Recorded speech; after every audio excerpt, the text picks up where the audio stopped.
Hello everyone, today I'm about to simply teach you how you can fix your Instagram login error. It is going to be a very simple and easy step-by-step tutorial, so feel free to watch the video till the end. And with that being said, let's get straight into the video.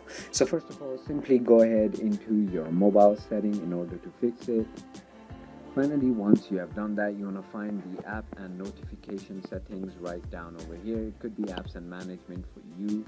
Once you have tapped on it, you're going to be on this menu right over here where it's going to show you your recently opened apps, but you can also see all the apps. So click on see all apps and finally scroll down all the way until you find your Instagram application and tap on it. Finally, once you have done that, you want to force stop your application and restart your phone, and it should hopefully fix it. But if that doesn't fix it, simply click on storage and cache and then click on clear cache, which is going to delete all the temporary files that Instagram might not need, which may resolve the problem. But if it still doesn't, go ahead and click on clear storage and then clear your storage, which basically deletes all the user data and stuff like that, and it should work. So if you thought this video was informational, feel free to hit that subscribe button, hit that like button.